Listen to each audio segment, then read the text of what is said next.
Hello, everybody. Thank you guys for coming in this evening on this Friday night. I hope you guys are staying warm and that you are prepared if you are going to be experiencing any snow. But before I start sharing any video or footage, I'd like to share this first. This story speaks of theft, darkness, or the man known as Jonathan Gerlach. It must first pause for those who cannot speak for themselves. I'm going to be sharing this story, and also in the back of our minds, we should also hold remembrance for the dead whose rest was disturbed, whose names were once spoken with love, and whose lives mattered long before they became part of a crime. They were children, parents, siblings, friends, people who laughed, people who struggled, hoped, and also were mourned.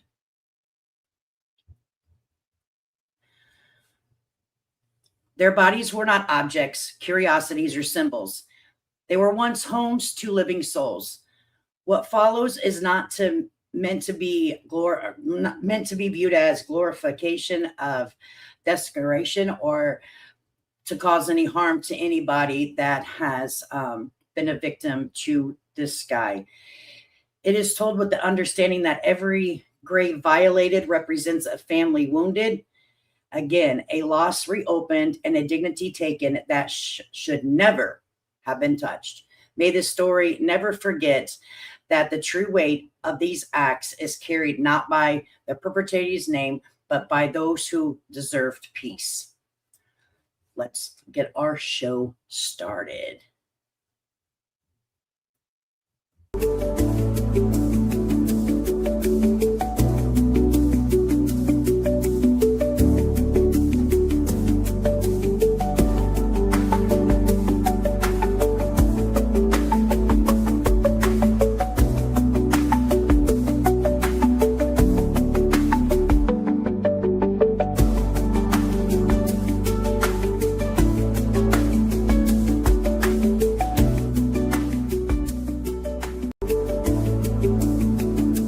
All right, guys. So let's begin. Let's be honest. Humanity has a boundary problem.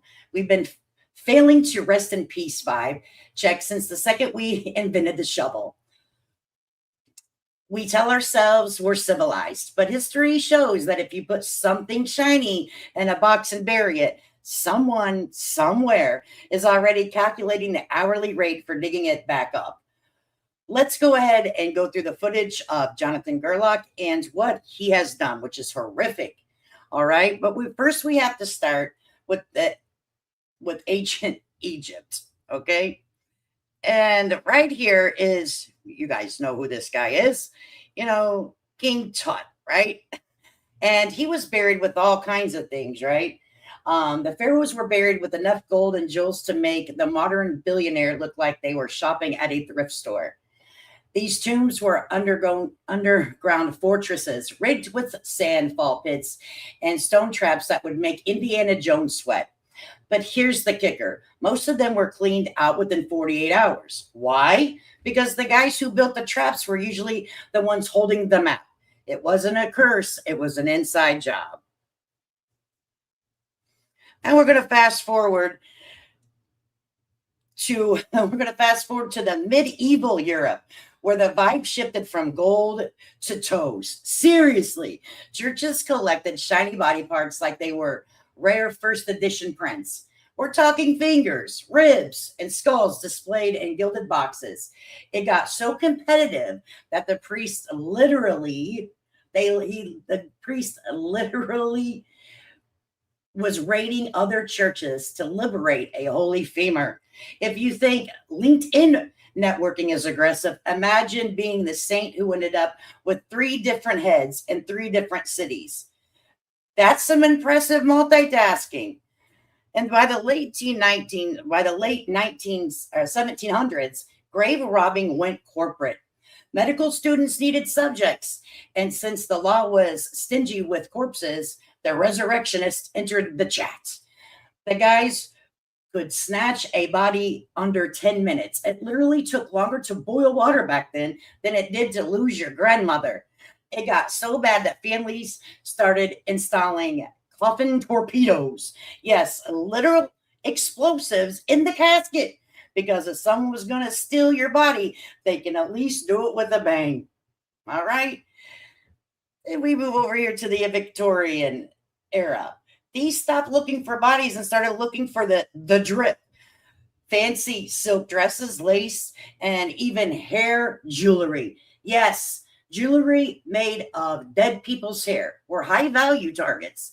There were reports of graveyard garments showing up in thrift stores. Imagine buying a cute little vintage gown only to realize it has a distinct sense of afterlife. That is one hell of a pre-love disclaimer, right? You think? And now here we are in 2026 with the drones and ring cameras. We'd be over this, but nope. Modern day grave robbery has just gotten lazy. Okay? It's less about the mummy curse and more about the cemetery's neglect. In places like Ontario and Pennsylvania, we've seen hundreds of caskets pried open because the locks were rusted and nobody was watching. It's not masterminds doing this. It's people with a crowbar and zero conscience taking advantage of a crumbling infrastructure. And at the end of the day, when you violate a grave, you're not messing with the dead. They're beyond caring. You're messing with the living. You're reopening a wound for family that just wanted one place on earth to feel sacred. Rest in peace shouldn't require a security detail. But here we are. Here we are with this guy. Okay? Oh my goodness. He smells like it. Oh my goodness, right? So let's go ahead and continue where we left off here. We're going to probably see some things that we've already seen before. If you were here during my, misfortunate connection issue. All right. So let's go ahead and start with this. Make sure that you hit the like button, everyone. I would truly appreciate it. All right, here we go. Turn it up a little bit fast so we can get through it. Okay.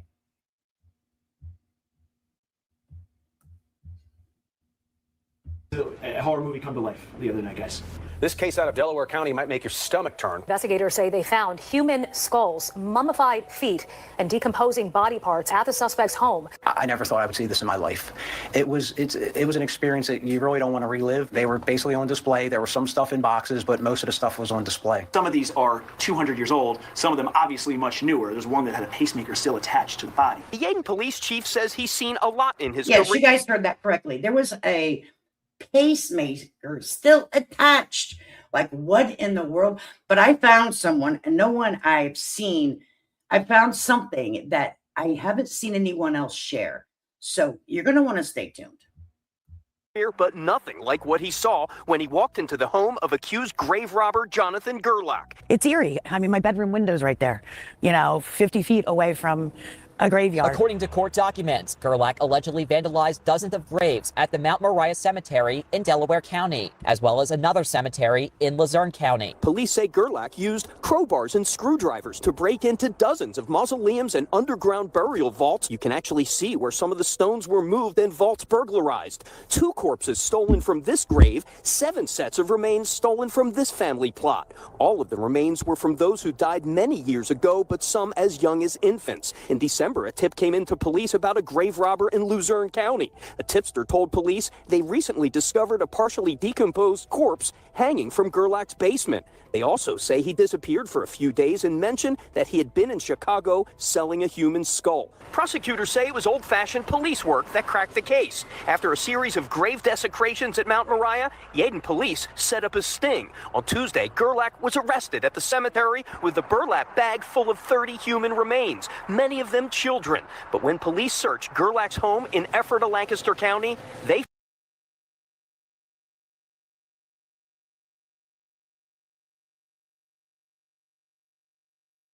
found more than 100 human skulls, large bones, and other skeletal remains, as well as jewelry taken from graves.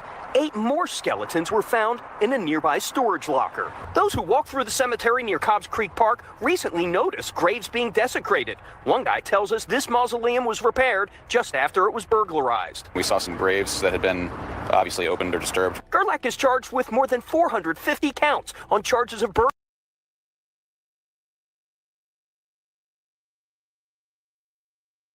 abuse of corpse, and theft. Delaware and Lancaster County medical examiners are now trying to date and identify all of the remains and possibly find affected families. Court documents state that the home behind me is where Jonathan Gerlach brought human remains that were stolen from cemeteries. He's got human remains. He's got children's skulls.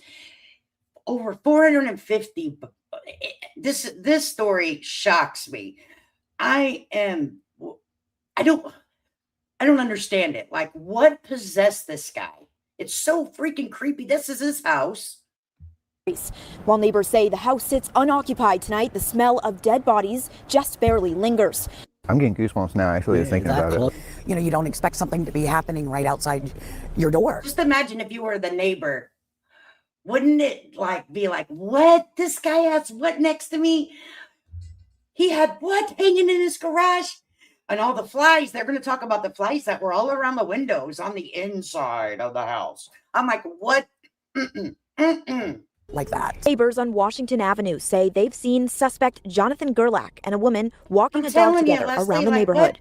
Investigators also say that Gerlach was a member of a human skull and bone collection. He was a member of the human skull. We're going to look at that. We're going to take another gander. Group on Facebook and found evidence of a suspected sale he made to another member of the group. Over the course of the last several weeks, detectives from Yeadon Borough as well as Delaware County CID became aware that from November of 2025 up until 2 days ago, January 2026, Mount Moriah Cemetery had been burglarized. 26 separate mausoleums and or underground burial sites had been torn into and, for lack of a better word, desecrated. We're doing good old-fashioned police work. Insanity. With LPRs, tracking physical evidence, piecing together a suspect, cooperating with CID. We developed that suspect, we laid in wait, and we eventually watched and caught Mr. Gerlach as he desecrated yet another monument as recently as 2 days ago. He was taken into custody. Search warrants were executed at his home in Ephrata, where over 100 human skeletons were recovered. And that's in part, at this point, we are still trying to figure out how many of those are complete and what exactly we are looking at. A separate storage locker was found to be in Mr. Gerlach's possession. That also was in Ephrata. We found there 8 more human remains. Very simply, detectives have recovered an awful lot of bones at this point, and we are still trying to piece together who they are, where they are from, and how many we are looking at, and it's going to be quite some time before we have a final answer. This is an unbelievable scene.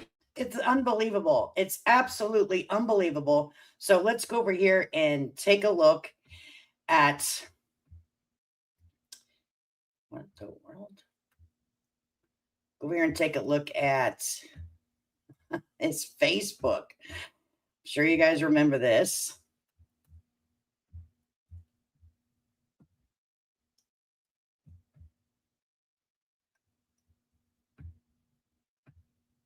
Okay, there we go.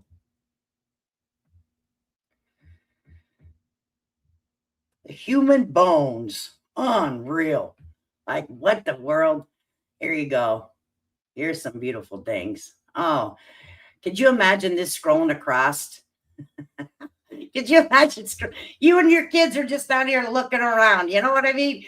You're like, oh, let's go ahead and look at Facebook. And you come across this site. All right. Oh, my goodness. We looked at those. Let's go way back here. Oh, my gosh. That one creeps me out. I don't even know if that's real or not, but it's so freaking creepy to me. Like, what? Okay, so creepy to me. So we already listened to the police interview, so we will listen to a few other things that I have brought up here because we couldn't get to everything. But we are tonight. Yes, we are, guys. Okay, how's the sound, everybody? Since the last live, my Facebook feed Oh my goodness. Sorry, Miss Katie. I'm so sorry. Yeah. Algorithm be algorithm, won't it? All right. In charge with burglarizing graves and storing remains in his home and storage unit. Chris O'Connell, you've been following this story since it broke. What are police saying? Oh, Jason, police think that Jonathan Gerlach was selling at least some of those human remains online. Yeah, he was. He was selling them on his Facebook page. And he was also selling them on, what was it? Oh, I wrote it down. Dead Shit Daddy. What? Like, I don't know. I gross out over it. I'm like, like those people need to rest in peace. Beth said she has some cemetery stories, even corpses, but not as sick as this. Girl, what you doing with cemetery corpses? What you doing, girl? Hey, J-Dub. Investigators say he drove a skull all the way to Chicago. Like Chicago. Look out for the skull guy. collected a trove of human skulls, skeletons, and bones, including full corpses hanging from his basement ceiling. I never thought I would see this in my life. I never thought I'd hear about this in my life, officer. So I feel your pain. Kudos to you and the people that work on your force, the men and ladies that work there, because I would have freaked the hell out. It was an experience that you really don't want to relive. The Yeadon police chief says he's seen a lot in his career, but nothing like what he saw when he walked into the home of accused grave robber Jonathan Gerlach. He was one of the first inside of Gerlach's Ephrata home when they discovered more than 100 human remains of people who have died decades, even centuries ago. Investigators and medical examiners were back at the property today. They say 8 more bodies were found at a nearby storage locker. They were basically on display. There was some stuff in boxes, but most of the stuff was on display. According to newly released affidavits, police say Gerlach used crowbars and screwdrivers to break into dozens of mausoleums and underground burial vaults on both the Yeadon and Philadelphia sides of the historic Mount Moriah Cemetery. That is so true. Like, he was making money. Like, you can only imagine how much money he could make off of jewelry and caskets as well, right? I'm thinking that jewelry was taken, and now everybody's innocent until proven guilty in a court of law. Please do your own research on anything that I discuss here. This is my opinion. I try to share facts, but I can be wrong. So please do yourself a favor and do your own research and fact check me. All right. Do not harass or bully anyone that we speak about on this channel. We do not dox over here, and we do not talk about children in the chat. And please understand that. And I appreciate you. Okay, I forgot my disclaimer today. Whoa, I'm slipping, guys. But yeah, he made all kinds of money, in my opinion.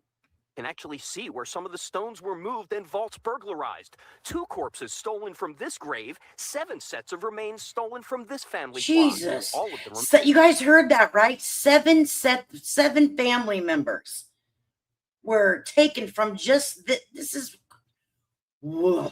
What would you guys do if you were going to put flowers out on your mother's grave or your father's or a loved one's grave, and all of a sudden you see this guy doing something like that? I would run and go to the police station. Hell yeah, I would. Hell to the yeah. Remains were from those who died many years ago, but some as young as creepy. Infants. Descendants of family members buried here are sickened. It's yucky.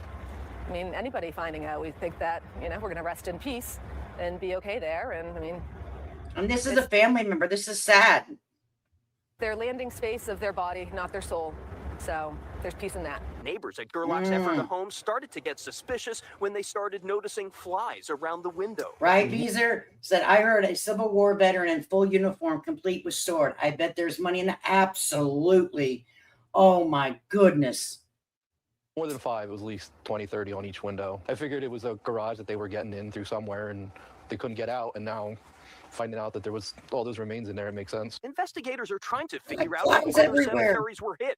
In December, a tip came into police about a grave robber in Luzerne County. A tipster told police they recently discovered a partially decomposed corpse hanging from Gerlach's basement. Could you, why would you think that was okay to do? To hang somebody in the, what? You have to be crazy, in my opinion. Here where I live, if the cemetery is old, they remove the tombstones only and build apartments or, oh, Lord Jesus. I had no idea are you kidding me? Oh, that's terrible. J-Dub. What the world?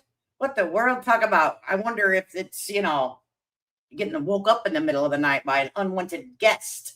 I wouldn't love that either. Can I get a refund? They also say he disappeared for a few days and mentioned that he had been in Chicago selling a human skull. Oh, Police Lord are looking Jesus. into a Facebook page devoted to selling human remains. Investigators wonder how long it's been going on or what else they may find. What could this evolve to next? You're collecting human remains. What's the next step in the evolution of this? And that's something Right. I wonder if all those bones are going to I'm sure they're all going to be tested, and the family members will be contacted. But in my mind, I want to know if he's done something more nefarious, like murmur. I don't know. Hopefully we will find out why. Now, Gerlach remains in the Delaware County Jail on $1 million cash bail. Investigators are now trying to connect loved ones with their family members' remains. But since all of them died many, many years ago, Dawn, they understand it is going to be a challenge. William, No that's doubt, Chris. It's so insanity. disturbing. Thank you, Chris. Well, hello. That was super duper loud. Hi, everybody. Thank you for joining us. Welcome to Okay, I think we watched this one. Hey guys, welcome back to the channel. So today I'm in the town of Ephrata in Lancaster County. And across the street is the home of Jonathan Gerlach, a man who was caught red-handed stealing skeleton remains out of Mount Moriah Cemetery. The disturbing discovery here, police said he had more than 100 human skulls, 2 decomposing human torsos, and other human remains stored inside of his basement. They were in various stages of decay, from skeletons more than 200 years ago to months-old infants. Delaware County DA said some remains were hanging, some pierced together, others displayed merely as skulls on shelves. Court documents list 574 charges, including burglary, abuse of a corpse, and criminal trespassing. Gerlach was arrested on January 6th while exiting the cemetery. And get this, police said he was carrying a burlap bag with remains inside, including... So yeah, I haven't had a chance to call a local cemetery here, or not cemetery, but a local funeral home here, because I've been kind of busy with, stringing new Wi-Fi and all that stuff. But I'm going to call them, and we're going to see if we can get a tour of the funeral home in the back end of it, not where it looks all cute and pretty. Like, I want to know from the doors when they bring you in, what do they do next? I want to know each step, and I want to go live and do it. I don't know if that's illegal. I don't know if there's any technicalities or anything, but I'm sure going to call them and ask them. Yes, I am. I sure am. I want to know all the things now. Okay. I want to know all the things. We need it. We need to know all the things. Mummified remains of 2 small children, 3 skulls, and assorted bones. Gerlach is being held in the Delaware County Prison on $1 million bond. His first court date is scheduled for January 20th. All right, guys, so I'm in Mount Moriah Cemetery now. This is on the Yaden section of the cemetery. It's one side is like Philadelphia, on the one part of Philadelphia, and this side is on the town of Yaden. I think that's how you pronounce it. It's a massive, massive cemetery. Yes, Leslie. It's like a couple hundred acres with 150,000 graves. And this is where the skeleton remains were taken from, and where Jonathan Gerlach was caught red-handed. Now, I'm not sure exactly what graves he had gotten into. I know he had gotten into a handful. So anything that we know now, anything that has like the newer color gray is one that's been repaired, allegedly. Of mausoleums and some of the vaults. Ones that have headstones like that, he didn't bother actually digging up. It was just... I mean, that was too much work. We're not going to dig up anything. You know what I mean? Mostly breaking into mausoleums like these and vaults, which I'll show you when I come across one. A lot of these, you can tell, have been cemented over. And this one here had like cinder blocks stuck in front. I don't believe any of these ones were actually ones he had broken into. I didn't get the... But these were probably like that from... So he takes his camera down in here, right? Let me go back a few seconds here, but he takes his camera. You guys ready for this? This isn't the breaking one that I have, but I have information. I have found something that I haven't seen been shared yet. So, but are you guys ready? Be prepared because we're going down. We're going in it. We're going in. We're going in, folks. God rest these people's soul. This video is not to make fun of or disrespect the dead by any way, shape, of the form. Got down in. Well, as long as I don't drop my camera.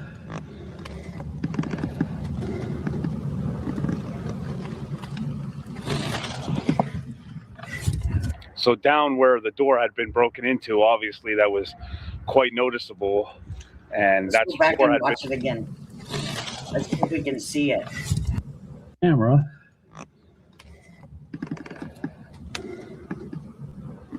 There's all what is all that stuff?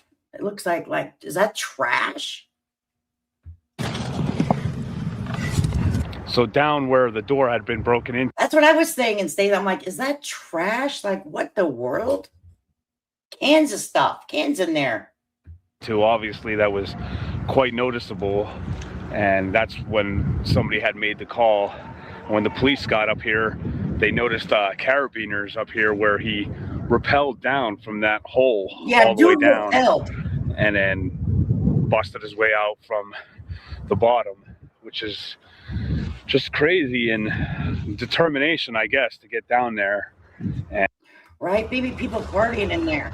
People partying in there. Like, what is wrong? Hey, Wise Angel, good to see you, honey. People, it looks like people were partying in there. Maybe it kind of looks like litter, maybe from wind. I don't know, but that sure is a lot. I mean, you know. Oh. Jane Maxwell. I don't see any date on it, but clearly was propped up. Be prepared. We're going in again. Now, see, this one doesn't have all that.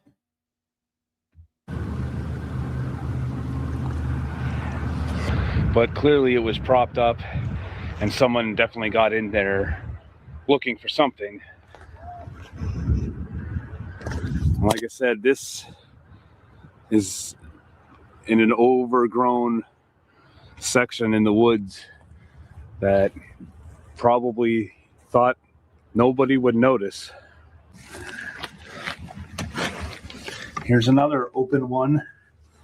So in there you can see a casket standing up against the wall. This is creepy. Anybody creeped out at Friday night? Oh, Lord Jesus, help us. Please rest in peace, whoever is in that casket. Lord, help us. And probably was opened, and the remains were probably taken out. Yeah. Right up this makeshift ramp. Right. Wow. Oh my gosh. So weird.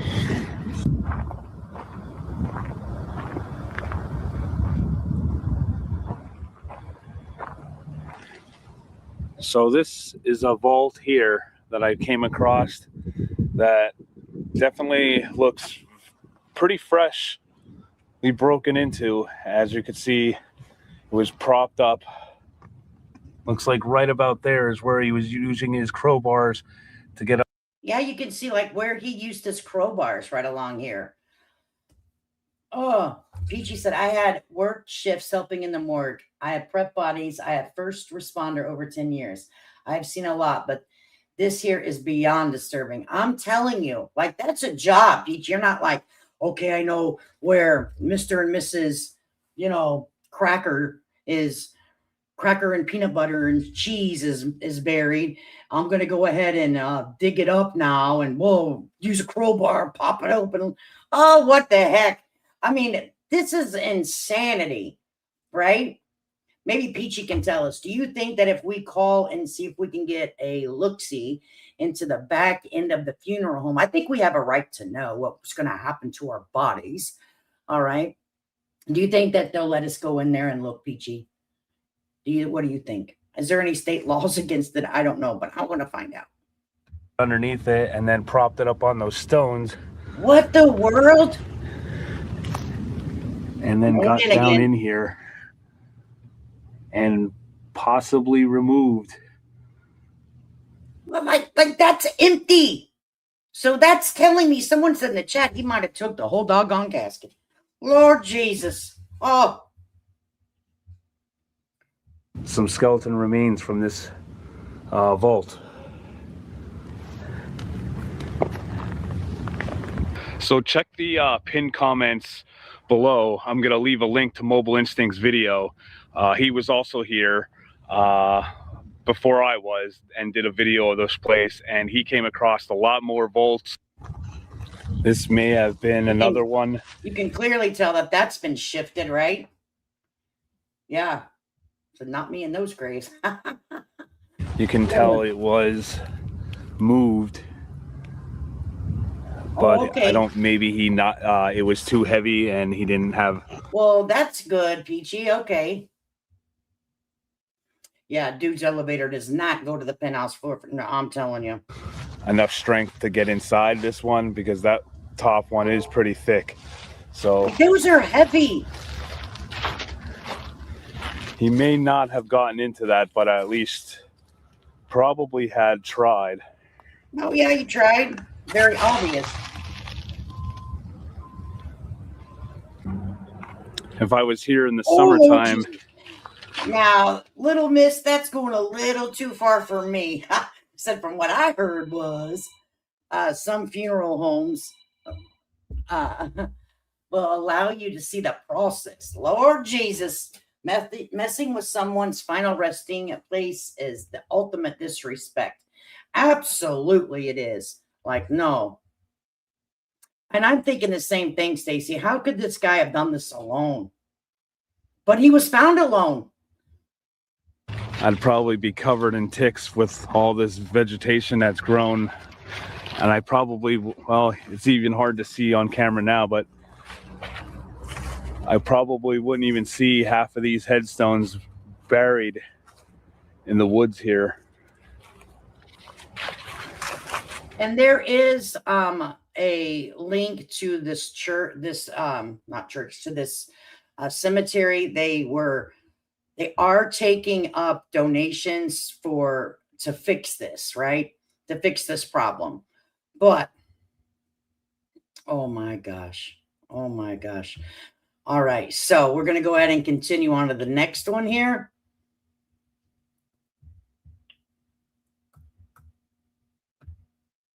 Give me 1 second.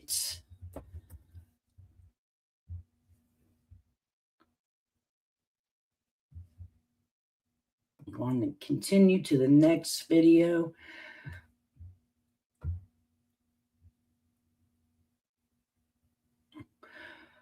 So everybody prepared.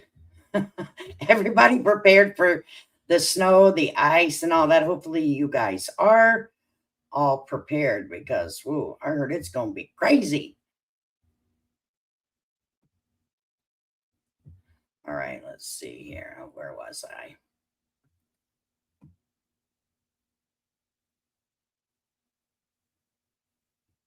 Okay.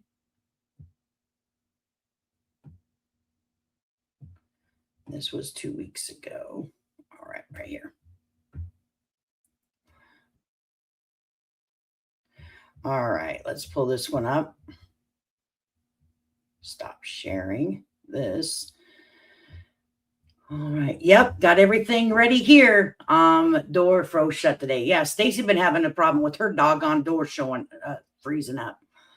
So she's got to make sure that she got to make sure that she can let her doggies out. Okay, to go to the bathroom. Let me go ahead and add this to the stage.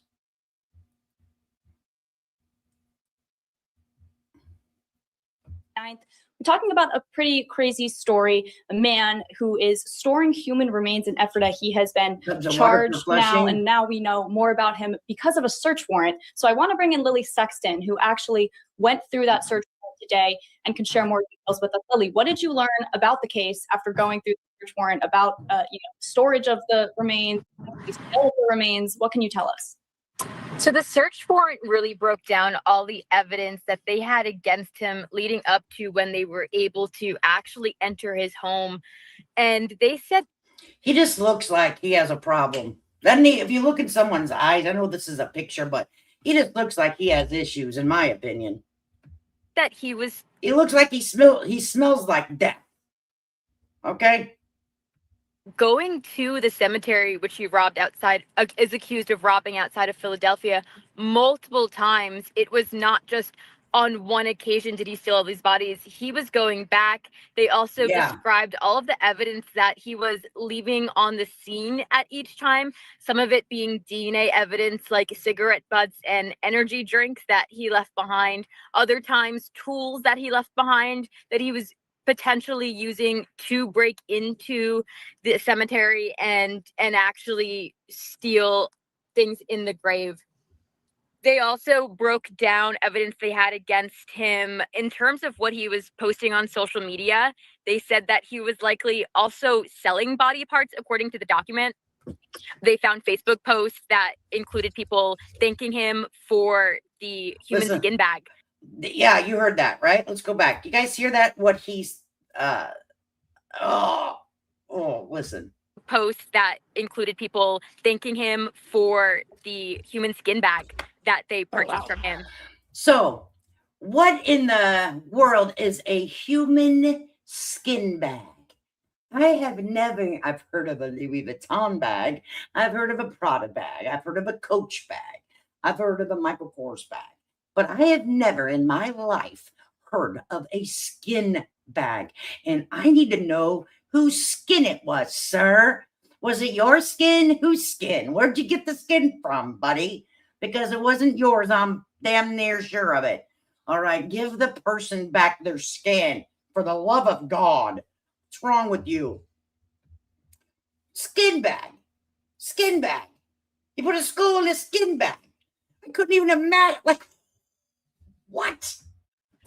As well as they also described all of the items that they found, in like hundreds of skulls, in addition to 2 torsos that he's accused of stealing from that cemetery. Yes, Beezer. And Lily, you mentioned that some of them were sold, but some of them weren't. Do you know more about that? How specifically those were sold, if they were sold online or how that happened?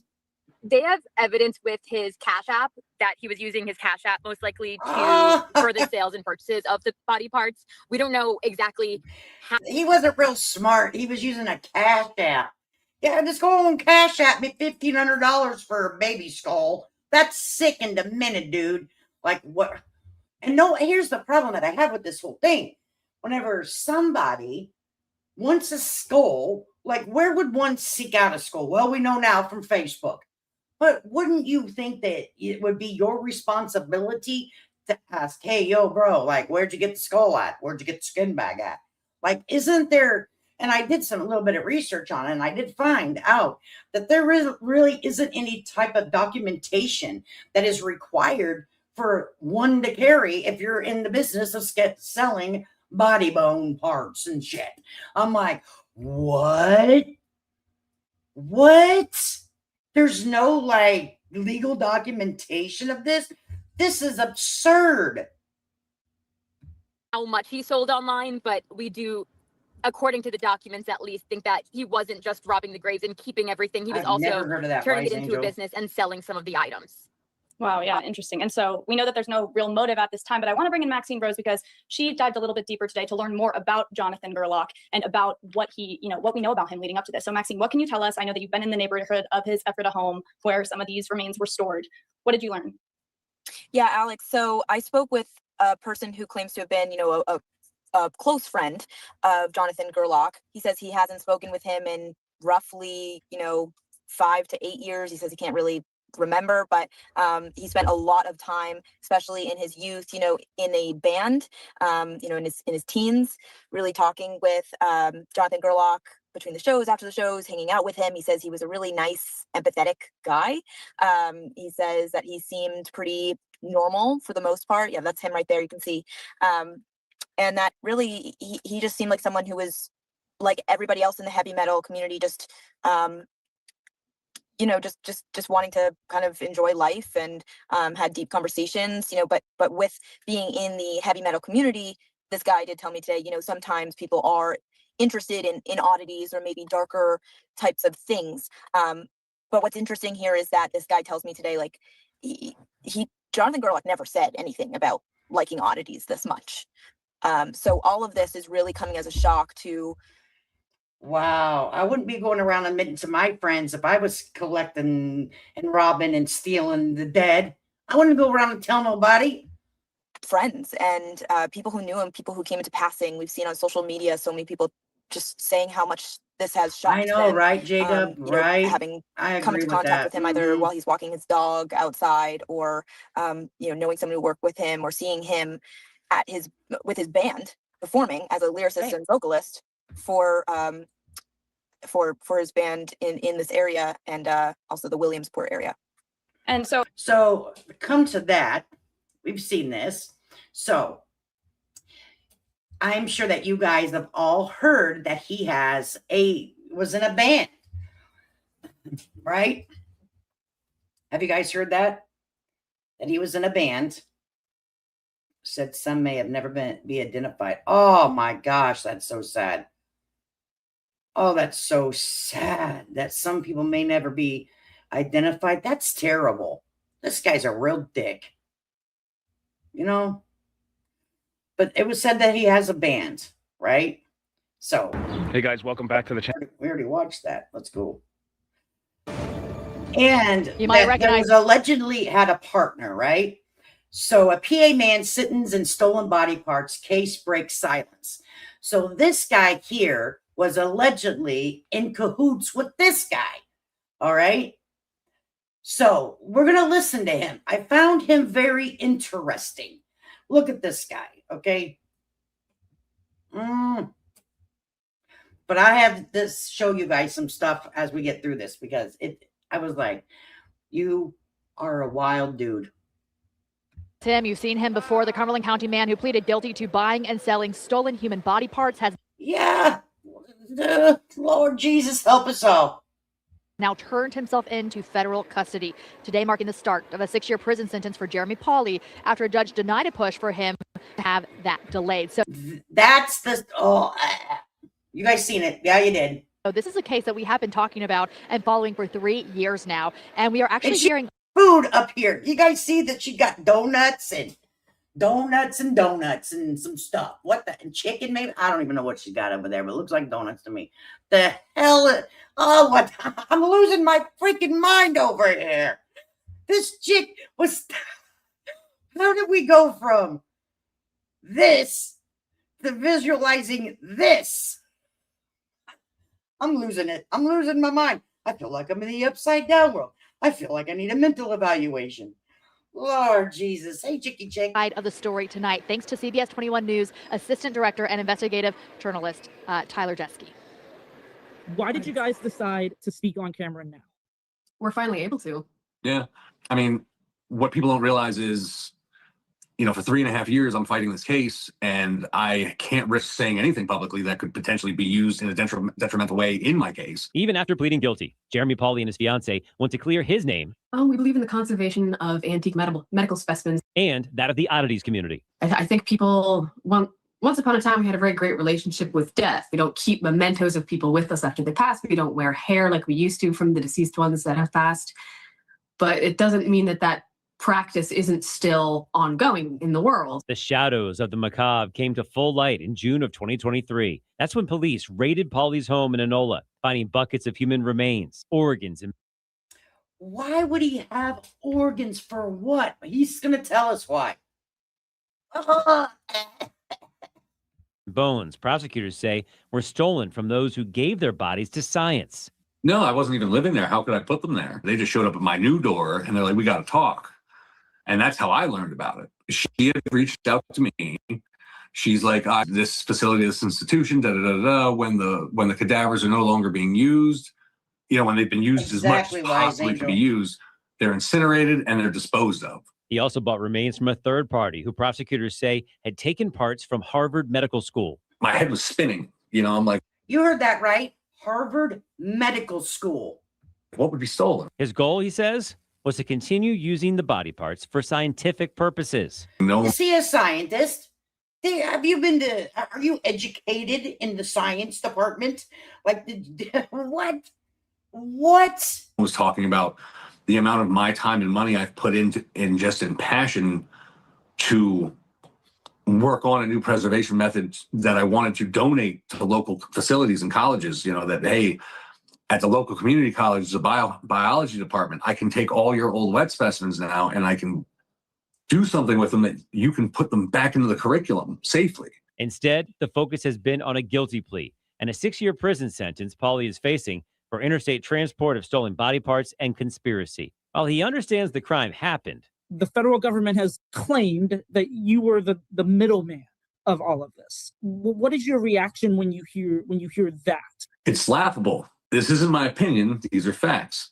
If I was a major middleman, and that is why I should get sentenced to 72 months, what would you call Denise Lodge, the morgue manager's wife, who was packing bodies, taking payments, contacting customers? If I'm a middleman that deserves 72 months, why did she get 12 months and a day? Pauly has appealed that sentence, pointing to others who have gotten lesser amounts of prison time. When asking for a sentence, prosecutors pointed to his shop in Honesdale, PA, that he says his fiancée will continue to run, questioning where he still gets his body parts. Specimens can be found a million ways. There's osteology warehouses, which Sophie actually runs, one of the largest in the world, for a doctor. And what he does is he goes out to these. Chicky, I was thinking the same thing. I just didn't want to say it. Looks like she needs to come visit and get a little sun or something. Warehouses from old companies like Kilgore International, Clay Adams, all these old skeletons, and he buys them up. But they do more than just run the store. They also work to help grieving families. A woman had a teenage son who loved music, and this was just a few months ago. He had passed away, and she had reached out to us and said, can you make guitar picks out of my son, and stuff like that we do free of charge. Others involved with this case say their wounds were reopened, forced to grieve again. Impact statement saying his actions caused them PTSD. So here's the problem that I have with this. If I'm going to say that I want to give myself the science after I pass away, how do I know that it's going to be to science for a real scientist instead of someone's garage calling themselves a scientist, right? Like what? There's no protocols put into place. Like Harvard was involved in this. Come on, man. Like what? How disrespectful to someone that says, I'll give you my body after I die for research purposes. And then you pass it on to a scientist that's doing some homemade freaking embalming over here in a garage. No, get the hell up out of here. Get the hell up out of here. No. Nightmares they still haven't awoken from. I'll forever feel terrible that despite any benevolent act I had in mind while I was working with these remains and not knowing where they were coming from, it doesn't change the fact that I was involved. And I'll always have guilt for that. Joel D. Smith, CBS 21 News. When did you find out that they were stolen? When they knocked on my door. What were you kind of just like, what? Well, when the police I'm still trying to figure out what's up with the guy's teeth. Like, take a good gant. Like, oh, Jesus. First knocked on my door, and again, this is 10, 11 days after my ex-wife, had me kicked out of the house, stole all my money and all this. So, I'm just trying to put my life back together. Cop shows up at my new house, and he's just like... And I think his eye's tattooed, too, or someone knocked him in and he got a black eye. I don't know. We need to talk about your collection. And I'm like, okay. And I'm like, what's up? And he's like, some of it might be stolen. And normally I would advise anyone, do not talk to the police without an attorney. But at that moment, I was just like, well, I know it's not stolen. So I was like, come in, sit down, let's talk about it. And he starts telling me, do you know Candace Scott? And I'm like, well, yeah. I was fully open with everything. I was like, yeah, I know her. Yeah, this is a business we've done. And I know the laws, so I was just like, nothing about this is illegal. He's like, well, if it's stolen, it is. I was like, I have no knowledge of it being stolen, and frankly, you can't prove I knew it was stolen. And they never did. They never provided any evidence that I knew anything was stolen. So it's like, that's how it just landed in my lap. All of a sudden, I was like, what are you talking about? Yeah. And from there, that spiraled into my ex-wife actually gave a bunch of names of people I had worked with and everything to the FBI. And out of all the people she mentioned, apparently 2 of them had purchased it it just blew up that these two people had bought things from the Harvard morgue manager at some point. I never bought from Harvard. The Harvard morgue manager. Oh, yeah, like he checked it out like body parts out of the lab, like a library book. Exactly. It's so wild. At Harvard. I mean, I'm not trying to like talk shit on Harvard, but we got a problem here. Was at Harvard. I never knew Cedric Lodge. I never met him. I didn't know he existed. So anything with Harvard, I was a third party buyer. Mm-hmm.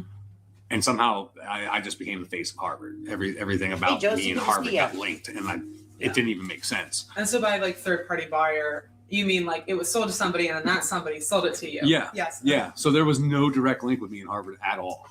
I mean, I've always been on the up and up. I mean, I've been doing this so long that if I was crooked, I would have got caught a long time ago. You know what I mean? Like, so it was an unfortunate circumstance. I'm glad it happened, because if what happened to me opened up the eyes to the world of like that there are people out there doing this. Yeah. Better to get that handled, and if that means more regulations, if that means more, even within the institutions themselves, better security, like that's a good thing. Yeah. Like it sucks for me, but at the end of the day, if that not only benefits this community but also the community at large, I'm okay with it. Do your own research. Don't have a knee-jerk reaction. You know what I mean? That guy uses my words. Do your own research. Not everything is for everybody. Just because something makes you uncomfortable doesn't make it wrong. Yeah. Maybe you like to collect baseball cards and I hate baseball. You know what I mean? At the end of the day, people that are like, oh, human remains, they should be put to rest, this, that, and the third. That's your belief.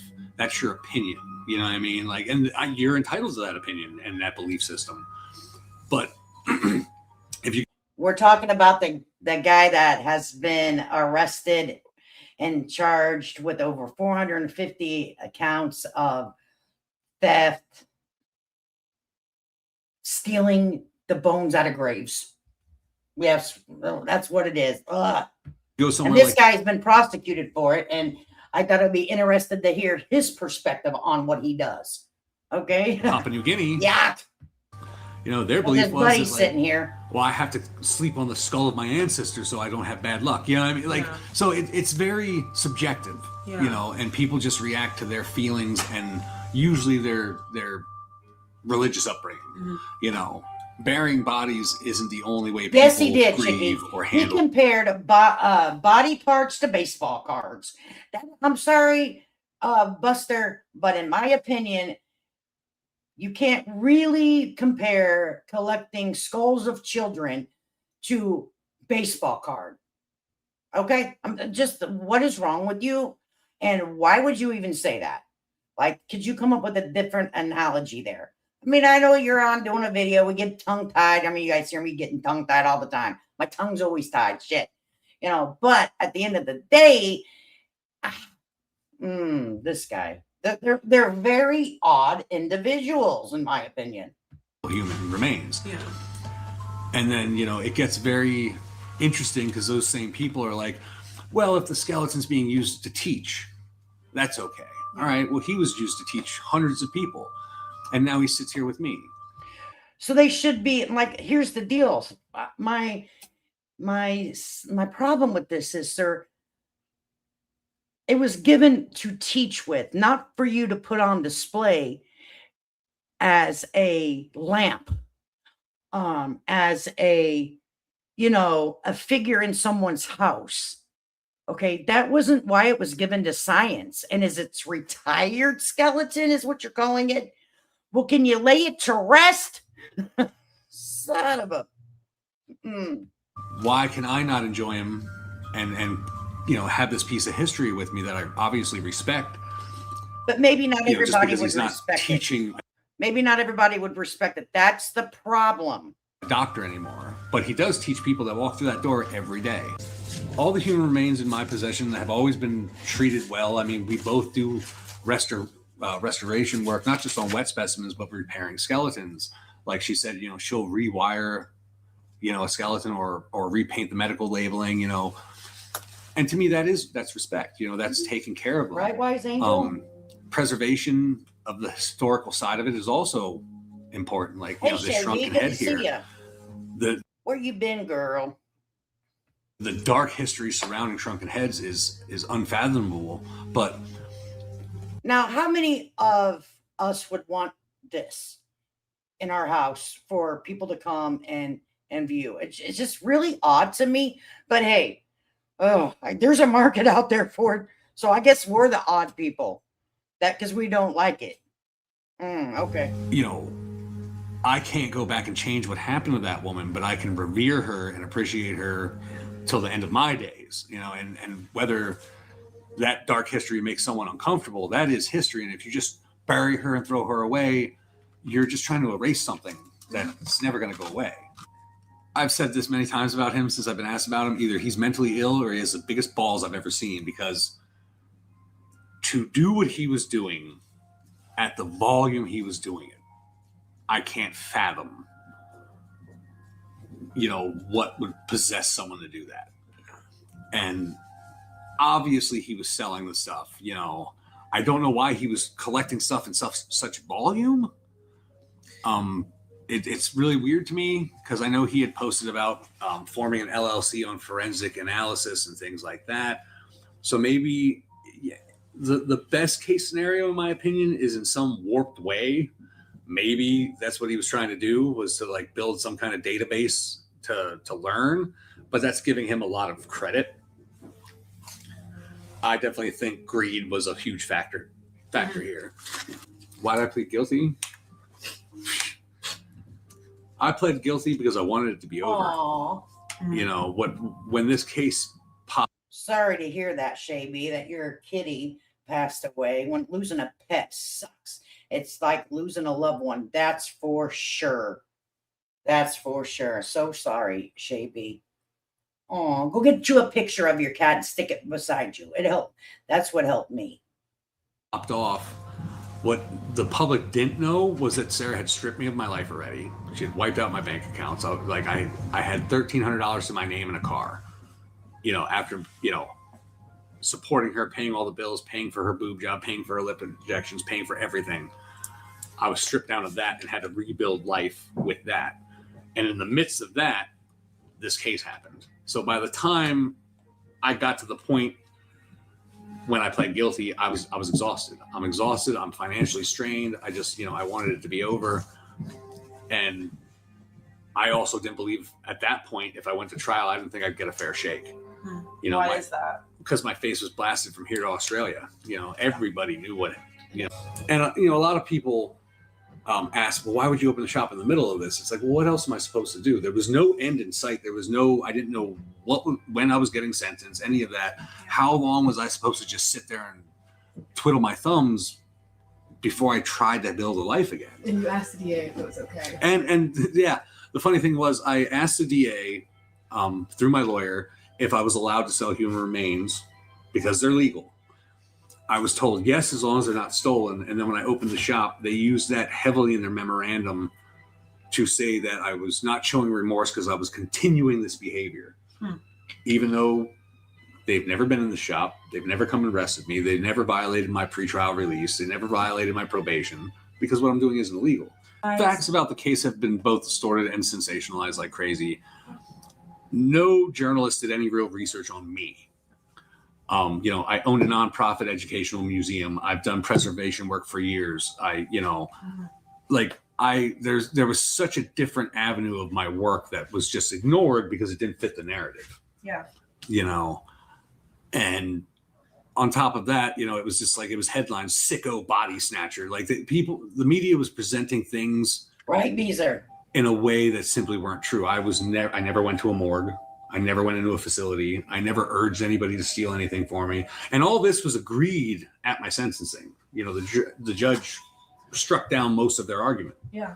Because there was no evidence of that. But the way the media presented everything, the general public definitely got their own idea of how this went down.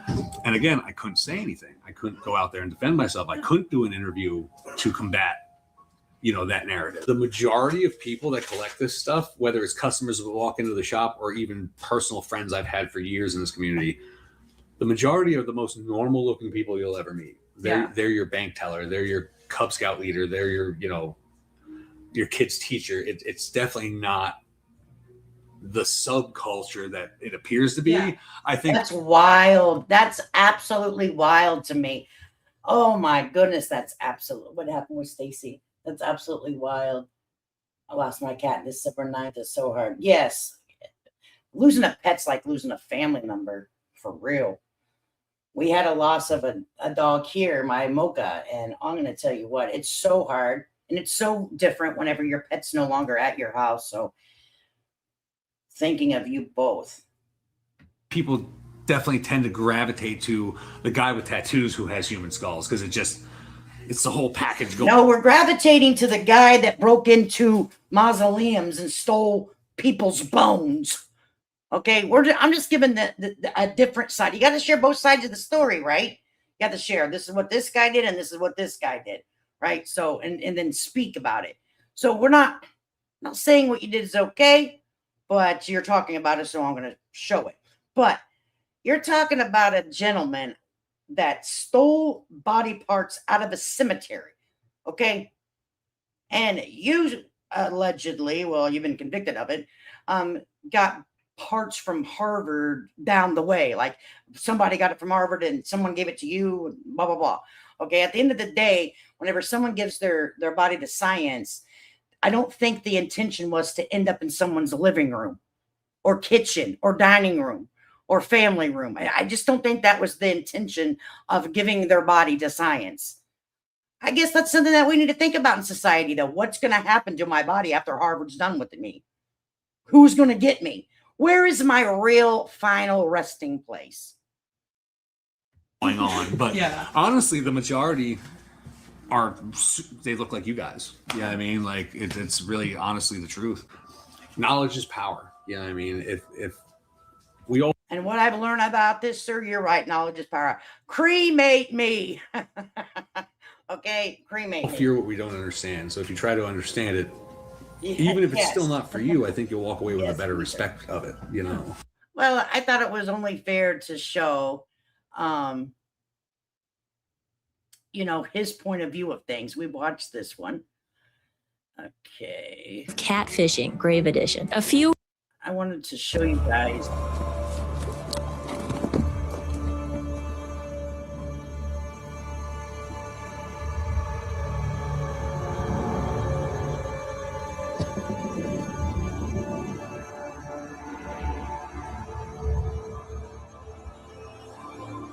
Yes, bones and skulls were visible inside his vehicle as he was being arrested.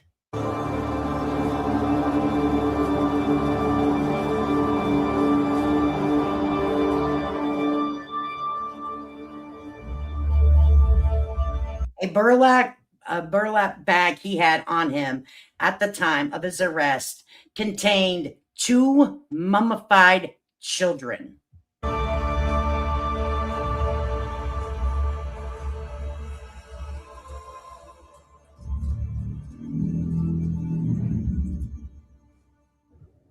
And then she goes and says the damage, which we've already seen.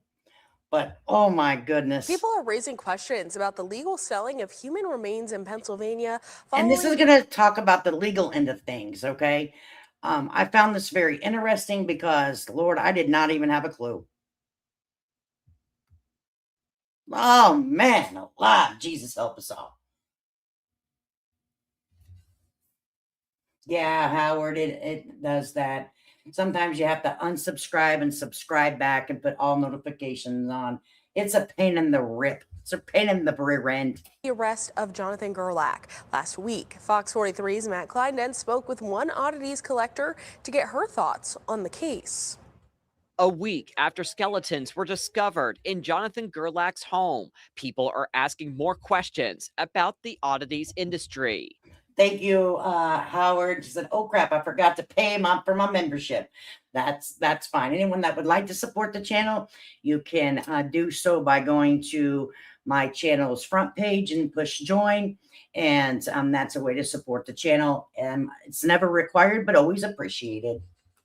We have never seen a more ethically aware or conscious customer base. Gerlach currently faces more than 500 charges after he was accused of robbing dozens of grave sites in Delaware and Luzerne counties. Brittany Jones owns Ms. Jones Curio in Westmoreland County and has human bones for sale in her store. She believes Gerlach. Look at this lady. She does it too. Oddities, huh? Yeah, oddities.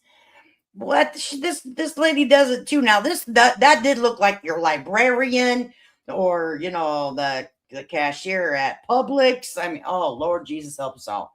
Gerlach's arrest could force some changes within the oddities community. We're going to be held more responsible for, and as it should be, as it should. I would just assume it was already a freaking law, but I don't know. Where they come from, how they're obtained, and what we do with them. Under current Pennsylvania law, there are no regulations when it comes.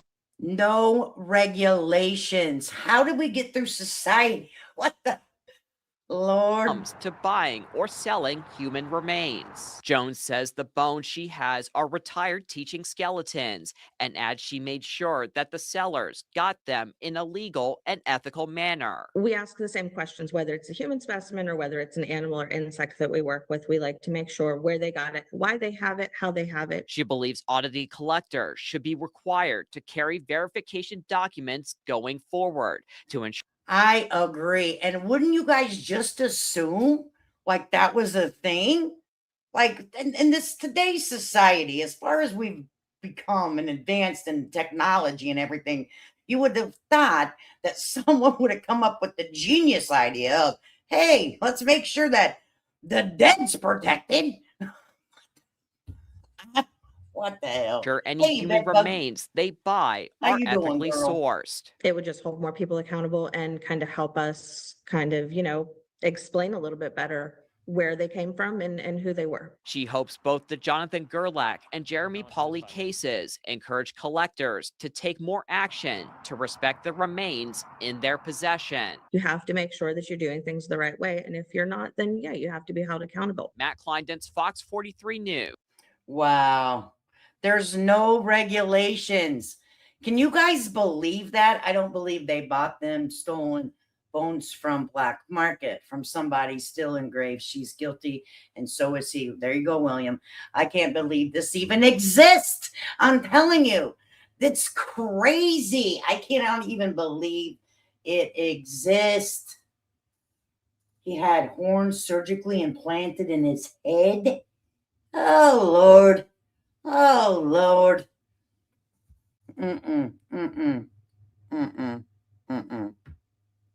Families with loved ones in Delaware County at a cemetery there are speaking out about more than 100 skeletons that were stolen from the cemetery and then later found in a Lancaster County man's home last week.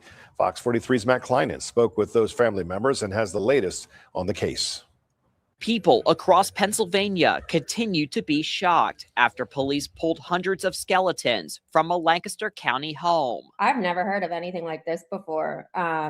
Girl, me I don't think many people have. No, and sorry that you're having to read. That was 34-year-old Jonathan Gerlach. Sorry that you're having to do this. Oh, my Lord. Gerlach continues to sit in a Delaware County jail after he was arrested for vandalizing dozens of graves at the Mount Moriah Cemetery. Tony Schmidt says she was upset when she heard about the robbery, adding that her mother volunteered at the cemetery for years. She would go to Mount Moriah and help clean up and visit the grave of her great-grandfather, who was the lieutenant commander at Little Round Top in Gettysburg. It's angering, but it's also heartbreaking. Christine Mello says she drove to Mount. It says you're green, Howard, so I wouldn't sweat it, honey. Maybe it just hasn't caught up on your end. So it says you're green over here. I see you. I'm having to do two computers at once here. But it says you're green, so maybe it just hasn't caught up. So don't sweat the small stuff, babe. Moriah to check. I could only imagine if it was our family members. Horrific. Check on her grandparents' graves shortly after hearing about Gerlach's arrest. I pulled up and there was an elderly man there who was looking for his dad. Where's my dad at? Is my dad's bones taken? Where are they? And I was calming down this man, being like, is he a mausoleum? Like, what do we know? According to court documents, Gerlach is accused of robbing grave sites in Delaware and Luzerne counties. Social media accounts belonging to Gerlach also showed human skulls on display. And this is what was on display. What you guys just seen. Unbelievable. In a Facebook Live, Jeremy Pauley, who pled guilty to trafficking human remains last year, claimed that Gerlach bought some of his collection off his ex-wife. I had tried to reach out to him at one point about like, hey, what you bought, what you brokered wasn't hers to sell. And he kind of like told me to, Volunteers with the Mount Moriah Cemetery say they are looking for donations to improve security, while families call on local governments to protect the grounds. What is the point of taxes in government if we're not taking care of our lands and spaces? Matt Kleindens, Fox 43 News. So that is insanity. The families have to just wait to see if they were affected. And that's terrible. That's disgusting. This guy, hopefully, and I have a feeling, will be held accountable and be prosecuted to the fullest extent of the law. But there's really no laws. That's the problem here, isn't it? Around some of this. Unbelievable. And tonight we're also learning more about. So we watched some of these. Okay, so here we go. Let me tell you guys, he has a YouTube channel. Have you guys seen this? I'm sure you might have seen this clip here, but did you guys know that his Blind Bird Studio teaser, summer of 2016, this is him, folks. Did you guys know that he had a YouTube? I didn't either. But we're about to go look. This new Blind Bird album called Vulture, started writing it last September in 2015. I went through a pretty rough breakup that it was abrupt, and it left me to really question a lot of things about myself, my faith walk, everything I kind of assumed about who I was as a man and as an individual.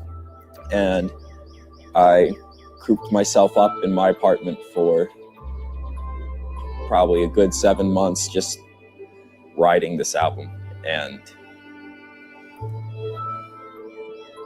getting it all out of my system. For the most part, the album started out as a reaction to the woman in question who kind of left me very hurt and confused, a lot of open-ended questions. And she and I met up a couple times in the middle of writing this album and just kept digging things back up. And in the midst of that, other things were going on. I spent most of my time staring at a wall in my apartment writing. So that's him crying over, a breakup. But we're gonna jump over to his YouTube page here. Just give me 1 second to get it here.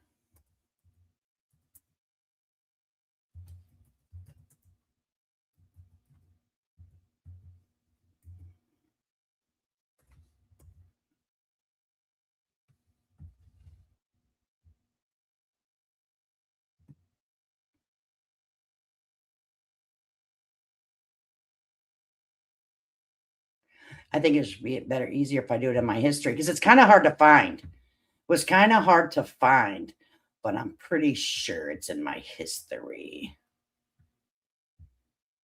But I wanted to show you guys this in the type of music. I was like, oh, Lord.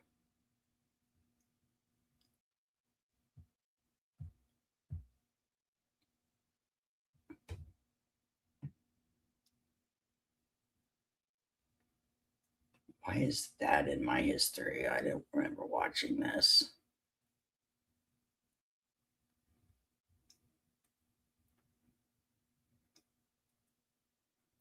Odd. Let me take this out of here.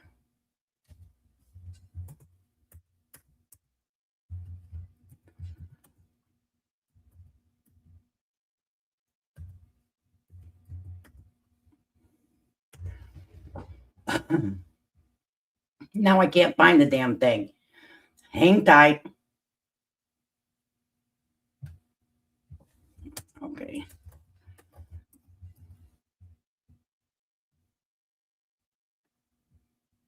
I'll try a different way. It's on my phone history, but not on my computer history. So I'll have to do it this way.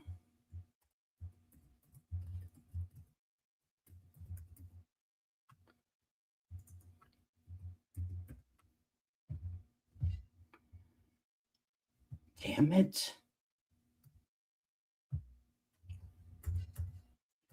Dang it. Okay, let's see if we find it. See if my mod's in here. Maybe she can drop the link to it. She found it. No more results. All bullshit. I just had it. I'll send it to myself. Hang on just a minute, guys. Hang tight.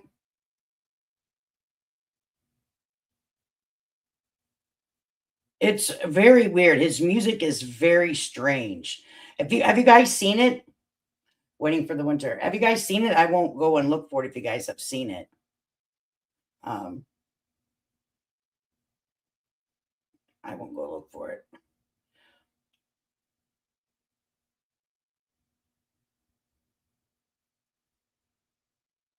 Let's see what you guys are saying. Sorry, I was loading my dishwasher. Oh, that's okay. Have you guys seen his YouTube page? I don't know why I'm not being able to find it on my computer.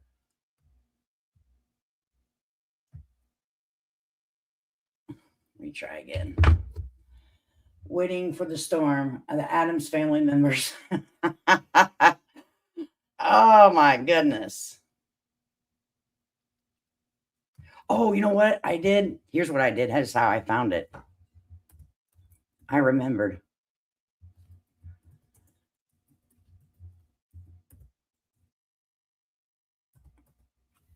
I remember. Okay. I went crazy. Got it. I'm a little cuckoo. All right. So let's see. Let's bring this up to the stage. Remove. Add the stage. So here is his YouTube. Okay. And it doesn't really have a description of anything. He had it since 2012, 10 videos, 11,000 views. So that's why I'm assuming no one has seen this, but very interesting. And here's that one interview here, but let's listen to some of his music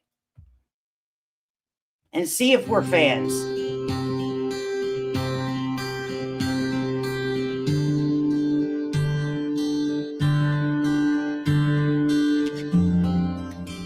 Let's see if it creeps us out any. I don't know if this is copyright or not. Oh, Lord. For anyone that's playing on replay, you may not hear anything. This may have to be edited. Forewarning, you may not hear it. It may be edited out. We're playing Jonathan Gerlach's music to see if it's creepy. 2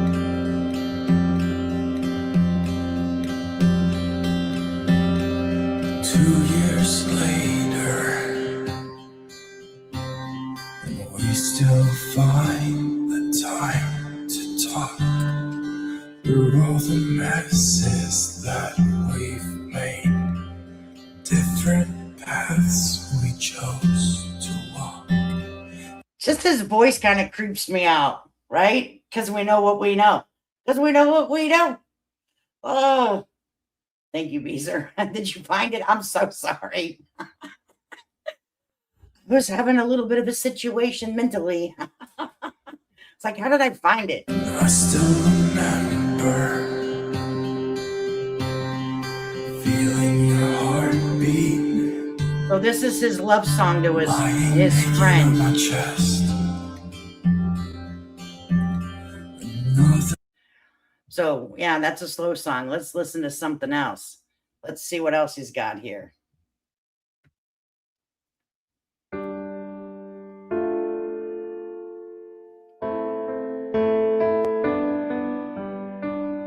Is this the same song? Our youth with hands extended out the windows like wings as we flew across the pavement. No, No, he's talking in this one. To the nines, we snuck shots of whiskey down our gullets. Down our gullet. What the hell are we doing here? What are we doing here? Yeah, he's just whispering and trying to sound like he's singing. Lord help us out. This is what he's just talking. 2, 3 until we rediscovered our misunderstood liquid courage to set loose our feet to the dance floor. And as my eyes searched for loose. Okay, that's enough of that. Well, let's go see what else he's got.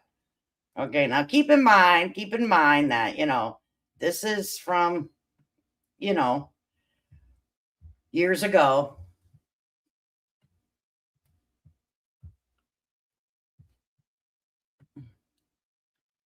Oh, let's see what this one is. 4th of July. And there's one with a baby in it.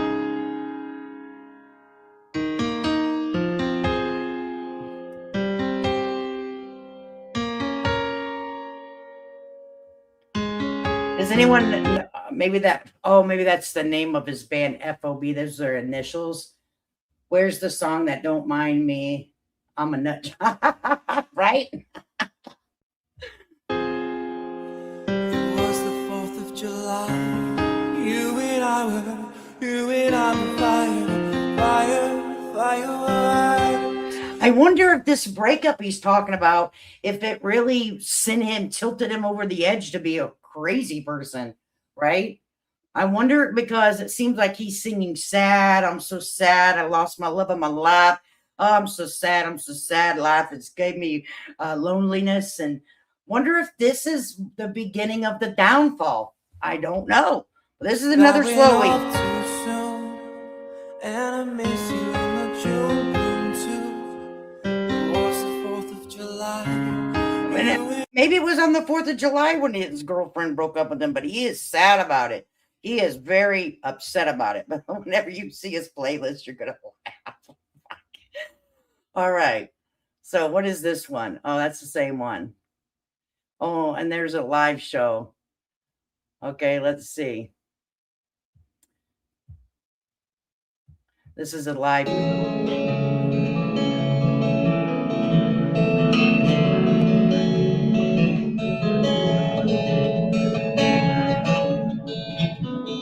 He's tired. He got to sit down. Elf off, bish. Hey, runaway truth.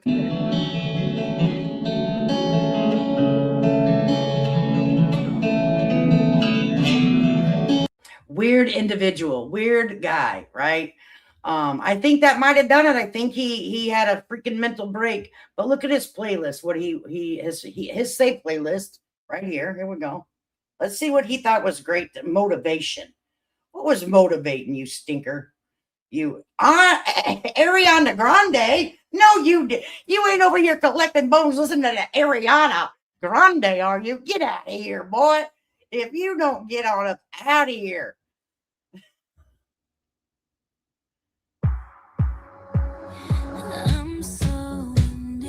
And I cannot play that. You know I'll get my butt copyright. Oh, could have been triggered a psychotic break that started. Yeah, I'm thinking that this could have started something because he has a lot of songs. All right, and here he is, so he can sing the karaoke to Ariana Grande. He said he needs a whole karaoke. And then he wanted to know about deep dive and a This pro was the kind of country stuff demo. that I was looking for on YouTube when I was trying to learn how to build out. So yeah, very interesting person in my opinion. Okay, very interesting, and I hope that he I hope that they make sure that they prosecute him to the fullest extent of the law. Oh, B for bones, good too, huh? Oh, Lord Jesus. How is there a human bone selling? JP, you're asking me, honey, and there's no laws against it. There ain't no laws against it. You can in Pennsylvania, you can just go buy, sell, and trade. You don't need no paper. You don't need nothing but some bones to sell to somebody. You can open up a shop, pop a shop up right over, right down the street here for the weekend. Hell, kind of call it like a rummage sale for bones. Weird. There's no regulations to it. It's insane to me. You know what I mean? It's absolutely insanity to me that there are no regulations for this. right? No, no, no. Hail to the no. Hail to the no.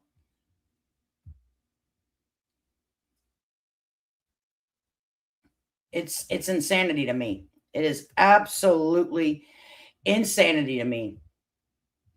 So we're going to shift gears a little bit here, because this is the stream. This is just a redone stream because I was having technical errors, and I wanted to, when something doesn't work out the way you want to do for it to work out, you get up here and you try again. Only people that fail are people that don't try. So that's what I was doing. But I do have something. We're going to take a little bit of an intermission here because there is some news that I would like to go over about another case. If you guys are true crime junkies like myself, you're going to want to stick around for this. Okay. I enjoy true crime. I follow a case that we weren't sure if we were going to be able to hear what was going on in the courtroom.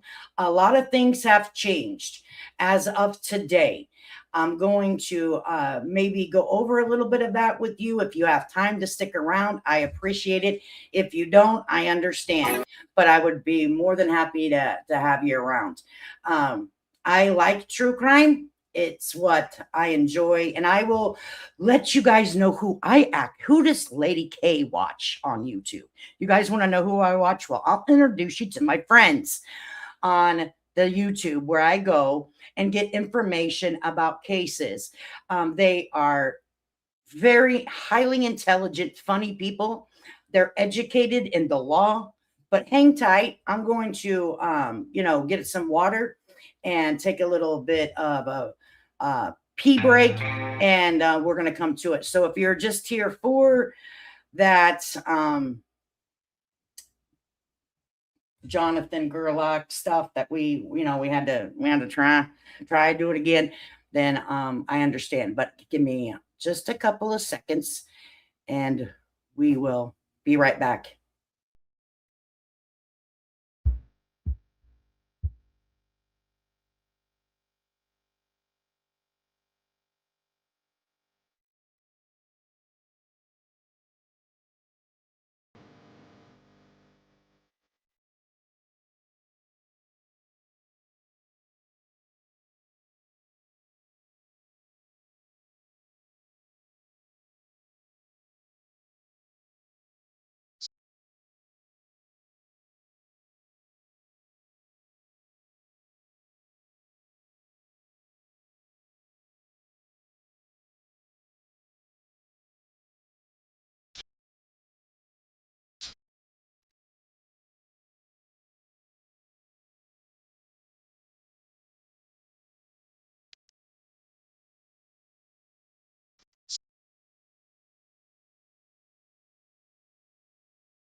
All right, we got us a drink. We're ready to go.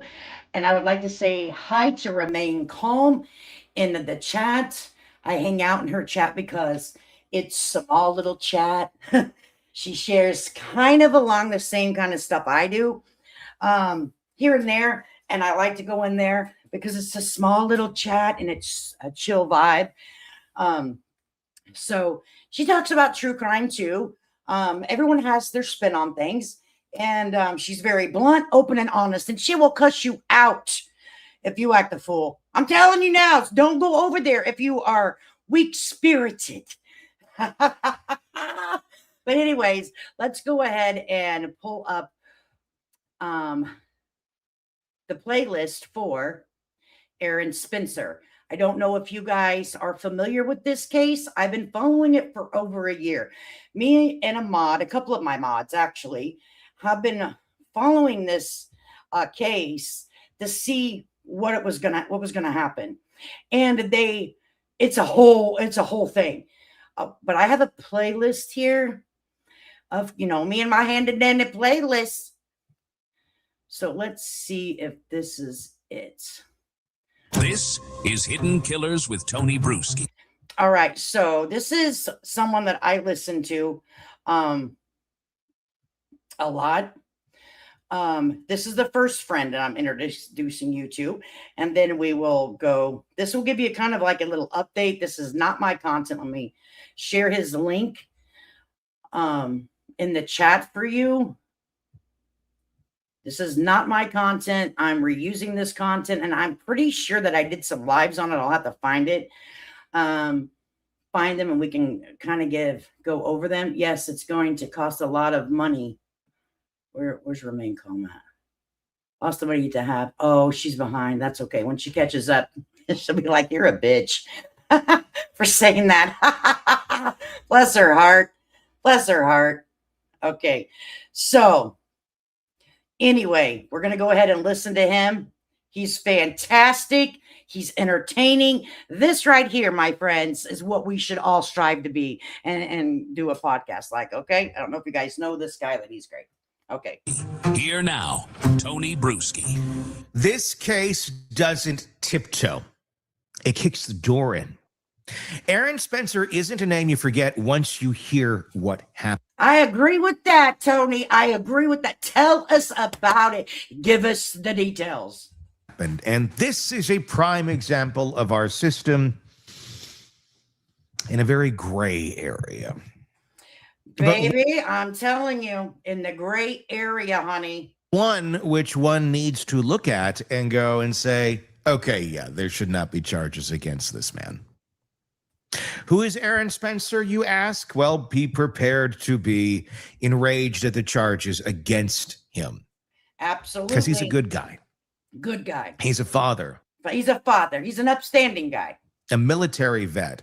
A military vet. And as of right now, he's also facing second-degree murder charges for shooting and killing the man accused of sexually abusing his teenage daughter. You heard that right. Wait till you hear this story. I don't know if you guys know about this story, but let me tell you, we have breaking news as of this afternoon on this case. And if you guys have been following this case, like some of us have, oh boy, shooketh. The same man who was out on bond, who was allegedly still pursuing that same child, who was found in the middle of the night with her, this man's child, in his truck. Let that sink in. Yes, yes, yes. Found in the man's truck after he had already been the man that had the man is, I believe, 63 or 64. The child at the time was 13. She is now 14. All right. He groomed her. There was an order of protection against 64-year-old pervert. And in my opinion, against the man. He comes and gets her out of her house in the middle of the night, honey. Okay, we're going to let Tony tell us. Let's go. I'm surprised I didn't find this man in pieces, spread amongst wildlife, slowly eating the corpse of the predator. Because that's how it would have ended if it happened to my child. So let all that sink in. What happened that night on the highway in rural Arkansas feels like a movie scene. Except no screenwriter dared touch it. Spencer finds a truck. The truck of the predator who's... Yeah, so what happened was... See, I just pulled this one because I knew he was talking about it. But what happened was, so he got the girl, the 13-year-old at the time, got her out of the house again after the order of protection. He was released on a very, very, very low bond. He was arrested. There was going to be a court date for the sexual abuse, assault. I call it assault. She was 13. You're 60 in your mid 60s. You freaking weirdo. All right. So he gets out on bond. The judge sets the bond very low. He comes back and gets the little girl out of her bedroom in the middle of the night around 2 o'clock in the morning. How did Aaron Spencer wake up? The family dog was barking like a maniac. So the Aaron Spencer gets up, goes into the little girl's room, and there's pillows with the cover over it to make it look like she was in the bed. He pulls them back, sees the pillows, knows immediately she's gone. He gets in his vehicle. He starts looking around. He sees the truck of the predator. All right. And let's go on with him.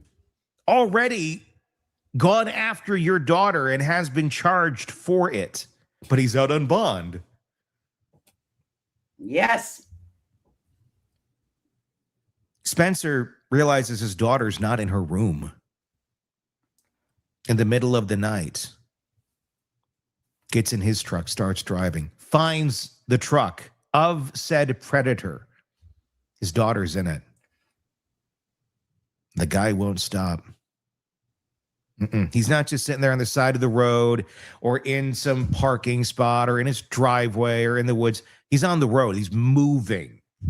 Yeah. Spencer rams him off the road, gets out. He rams him off the road. But wait a second. Not until the guy goes, the man with the perpetrator with the victim in the vehicle, the young girl, goes back by the house. Like maybe he's going to drop her off. Oh, no, he keeps going. Spencer rams his vehicle. Out, gun drawn. And when things escalate, he fires a lot and then calls 911.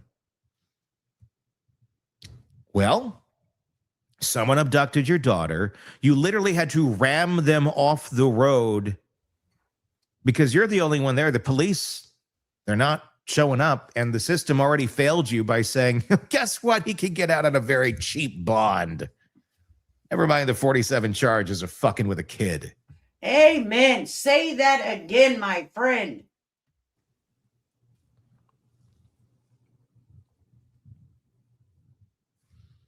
Yeah. You got a weapon on you? It's going to discharge into that man. Guaranteed. How would it not? It would be difficult not for the bullets of a weapon to find the flesh and the organs and the brain of the man who just abducted your daughter. When you actively catch him trying to abduct her. And now the state of Arkansas says, we think we should charge you. You killed him. Yes, of course they did. Of course he did. Should be getting a Medal of Honor. Free blizzards for life at the local DQ. We're not talking about some backwoods mystery here. We know who did what. This isn't about finding a killer. It's about figuring out whether the killing was legal or moral or necessary or all three. And I think... But keep in mind, there was 46 charges against him, and he comes and kidnaps the teenager, the young teenager. In my opinion, if I was a parent, I would think that's the witness. If I get rid of the witness, there's no story to tell. And I bet you that's what was going through Mr. Spencer's mind. It would have been mine, and I'm sure it would have been with you ladies too. If my husband didn't do what this man did after 40-some plus charges against him out on a cheap bond and come and kidnap my child, and my husband did not do exactly what Mr. Aaron Spencer did, then I married a man with no balls, and I'm getting divorced.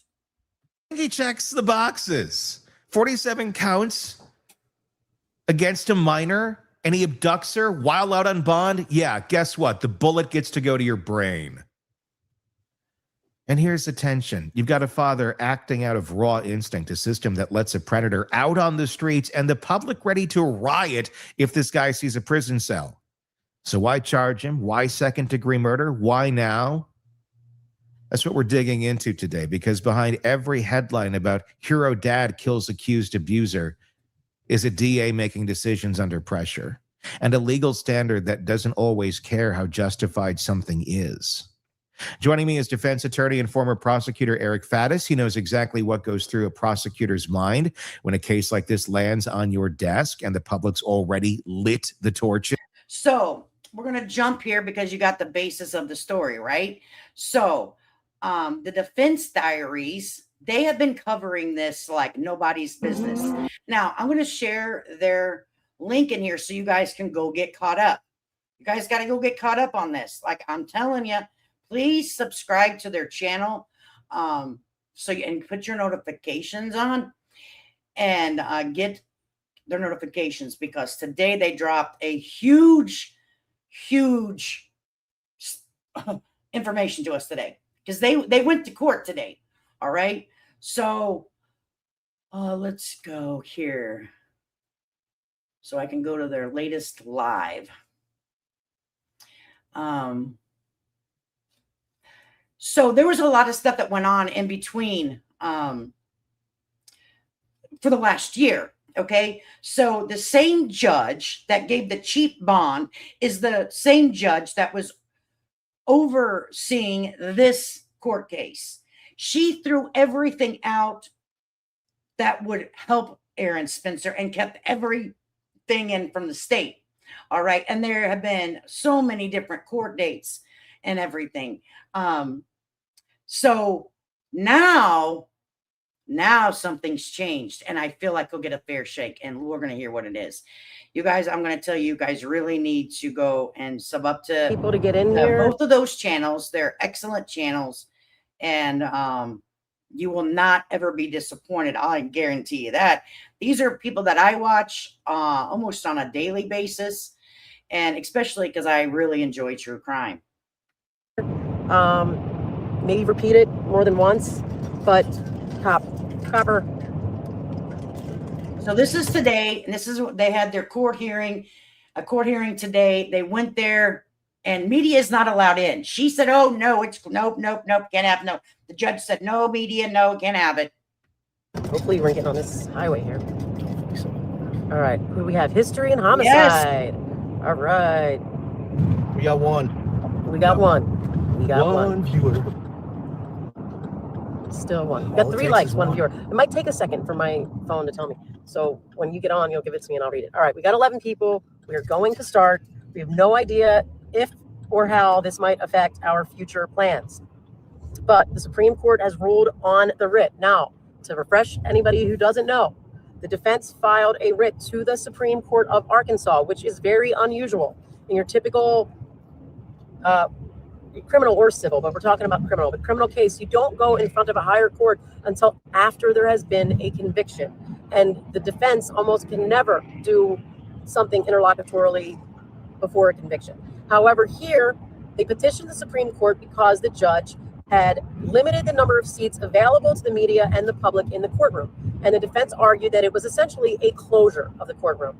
In that same petition, they asked the court to remove the judge and reassign her. So we have an answer. We have an answer. We have an answer. We have an answer, people. Bedbugs, I dropped the link in the chat, and it looks like you're on the vertical stream. Jump over to the other stream, darling. We have an answer. The Supreme Court has ruled, and their ruling is as follows. Petitioner's petition for writ of certiorari and other relief. Emergency consideration requested. Expedited consideration granted. Petition for writ of certiorari granted. Writ issued. And here's what they said. Circuit Court's January 13th, 2026 order limiting courtroom occupancy and no recordings. Vacated. Vacated. Gone. It makes me so happy because you know what we love to do over here, people. We love to watch trials. Now, don't we? We love a good trial. We are trial people over here. We make lunch. We do our dishes while we're watching the trial. We talk about all kinds of things during the trial. Yes, we love a good trial over here.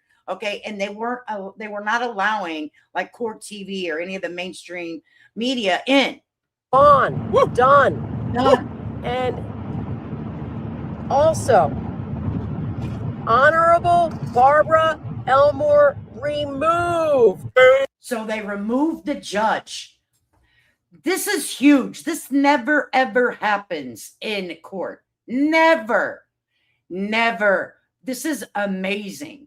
Okay, because she was 100% against Aaron Spencer. She was making, in my opinion, she was making that very clear from Jump Street with the bond of the, I think it was like, Mama Bear may know this because we've been following this case really, really, really, really close. I think it was like $1,500, 46 charges of violating a teenager. He's 64. Yeah. Judge is gone. Boom. She The judge is removed. She gone. And is to be reassigned to a special circuit judge appointed by this court. Yeah. The Supreme Court The will be Supreme appointing a special judge to preside over Aaron Spencer's case moving forward. Wow. This is an extreme remedy. This is more than I figured they were going to take some action, but this I did not expect by any stretch of the imagination. I kind of did, for the record. I kind of did. See this? Yeah. These two are married and they are attorneys in Chicago. They traveled from Chicago down. They're freaking a hoot. They're very, very, well, they're attorneys, so they're very educated in the law and they explain things to you and stuff. So this is a fantastic channel and they've been covering this a lot. No, I did. It's like, here's the thing. It's on the YouTube. I said it. Like, you know, they already had the stink eye on her. Yeah, you We did. knew that. You did. All right. So the court also notes, all right, that three judges, Baker, You too, Howard. Hudson, and Wood, would deny the petition for writ. So they wouldn't even allow the court to hear the matter. Further, the matter is immediately stayed pending this court's appointment of a special judge. But the majority rules. That's why the three judges that weren't down got overridden by. So if you are not caught up on this case, I'm going to highly encourage you to go to the Defense Diaries podcast. They have a lot of videos that cover this case, the Aaron Spencer case, and they go live. So it's a live chat. It's not uploaded videos all the time. So I would highly encourage you. I'm going to put this in the chat too, so you can go right to their channel. These are people that I watch in the evening normally. They are fantastic. They're fantastic. So if you're not caught up on the Aaron Spencer and you want to come over here and hang out and watch the trial, I would highly encourage you to go there. Those are the two people that I watch for Mr. Aaron Spencer's updates.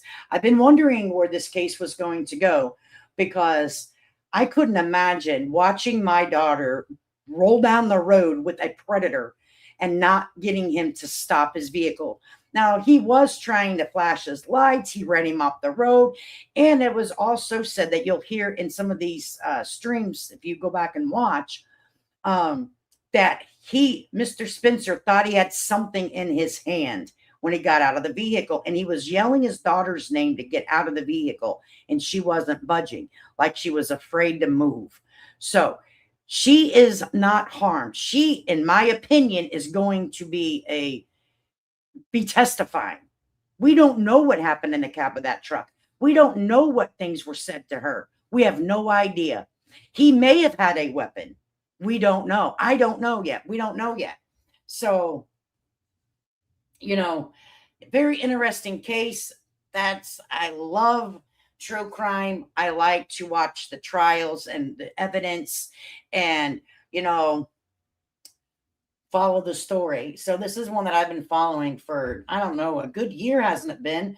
I know that Mama Bear and Bedbugs and Sophie and I were all following this a lot. So I hope that you guys go over there and watch it, because we're going to stream it here. If we can, we're having a trial watch party. All right. We're having a trial watch party over here. I just sub up to that channel. Thank you, Josie. Thank you so much. Yes, stay warm, everybody. If you're somewhere where it's cold, I don't think that we had any audio issues. I don't think we had any technical issues today. Look at us over here working life out on the damn YouTube streets. Okay. Oh my goodness. Sometimes I'm just going to be tell you guys, sometimes life becomes difficult trying to get all this stuff to function at one time. And it's not like this is what I did for a living. Okay. This is not anything that I did for a living. So it's a work in progress. People are been messaging me about the Whitaker family and giving updates. As soon if there's ever an update with Miss Betty and that, I will be more than happy to come on here and share whatever I can. If there's some breaking news like Eric Carroll gets arrested, then I'll come and we'll talk about it. But at this point, in my opinion, for me, I like to do true crime. And when things are kind of sitting stagnant, I like to go and check out other things that are happening. And, so I haven't forgot about it. It's not that I'm not doing it.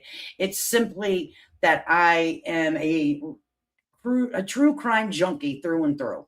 I just am. I love it. I like listening to it. And I'm going to keep on doing what I've always done over here. I've had a channel before the Whitaker family, and I'm going to continue on doing what I do. Even if there's only 10 people in the chat, baby, you're the best 10 people I ever saw, and we have a good time. It's more relaxed. You'll see it to kind of slow down. The chat gets more relaxed, and we can be who we are, and not worry about things so much. But I appreciate you guys so much. Tonight has been a blast. Stacey, I appreciate you for saying that. They are humans and laughable. Hi, Lady K in chat. Sorry I'm so late here. I have to watch what I missed on the replay. Well, Cinnamon Girl, I appreciate you for coming in and saying hi. Don't forget to hit the like button, everybody, on your way in or on your way out. Get me back in the algorithm. I'm stuck in an algorithm right now, I think, which is with the Whitaker content. That's okay. I truly hope the best outcome for all individuals. If the law thinks that someone needs to be prosecuted, that's up to the law. It's not up to me. It's not up to social media to make that decision. I believe in having laws. I like to obey the laws, and I like to have the laws applied to everyone, not just certain people. So I watched the documentary last night. Oh my God, Stacey, I have so much information about Wade Wilson. And while things kind of slowed down until they have, because this could, with the Aaron Spencer case, this could push the trial back.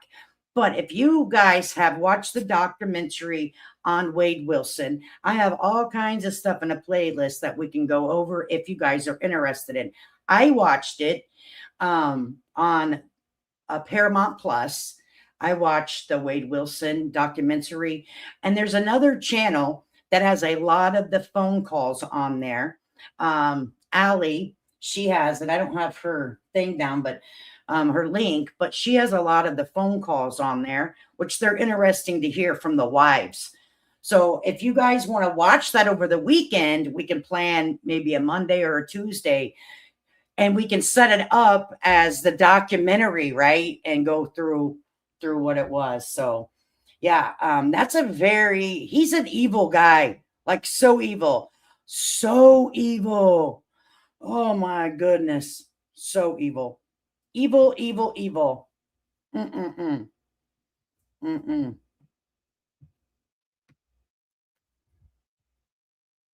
Let me pause this. Let's see here. Would love that. Law should be subjective. I like having laws. I like to obey the laws. I also believe in that you should be able to protect your property, which means your children, because they are yours at all costs. So don't get it twisted like, well, you just said it. Yeah, but I think that we should protect people and property all the time if you're a parent, no matter what. You should always have the right to protect your child, your children, and your property if someone comes in to try to violate it. Because really, at the end of the day, that person that tried to violate you or your loved one should never do it. I'd drop them right there in the floor. Absolutely, I would. And I would face the consequences, and I understand that. But it is what it is. Wade Wilson documentary was crazy. Yeah, it was. I haven't watched Wade Wilson yet. Josie, you should watch it. Get us the free trial. Sign up for 7 days free and go watch it, girl. That's what I did, because it's like $13.99 a month. I think I have it on my main TV that comes with our package, but my husband has been watching all the championships and all that sports shit that's going on. So I go into another room to watch TV, and it wasn't on that TV. It might be. I just didn't know how to find it. So I said, you know what? Screw it. I'm going to watch it on my phone.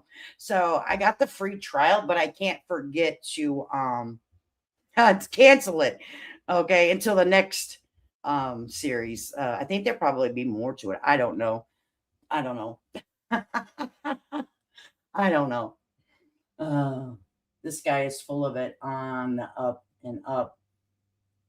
The Whitakers have become a lot of people say that. I'm not familiar with the Wade Wilson case. I'll be tuning in. Yeah, Little Miss. He's the devil. Okay. In my opinion, and he's been charged and convicted, honey. We can say what he did.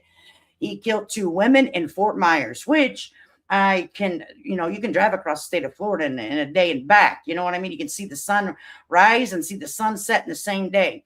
The state, you can drive across it. Not that I want to go take a tour of where he committed that stuff, but I definitely recommend watching it. Yeah, it was good. It was good. If you are into and know about Wade Wilson and see how things played out on social media, it's interesting to go watch.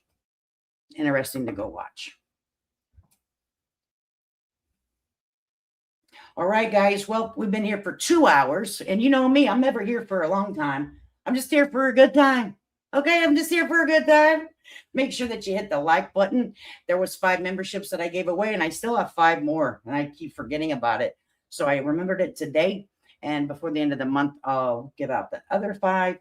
And I appreciate you guys for coming and hanging out with me during, the crime time over here. I like it. I enjoy it. And I appreciate you guys for coming and hanging out with me. And I may go live over the weekend. I'm not sure. And but I will for sure Monday and Tuesday. And give me some feedback in the chat if you want to do Wade Wilson. If you guys want to do Wade Wilson, let me know, because I'll do it. All right, guys. And I'll be reading the chat, so let me know. All right, guys. Talk to you soon. Take care of yourself. Stay warm if you're getting in a winter storm. Stay warm. Use your smarts. Don't go out without shoes on. Okay, don't go out in the damn snow without shoes on. And also, wash your hands after you pee. I know your mother taught you better. Peace.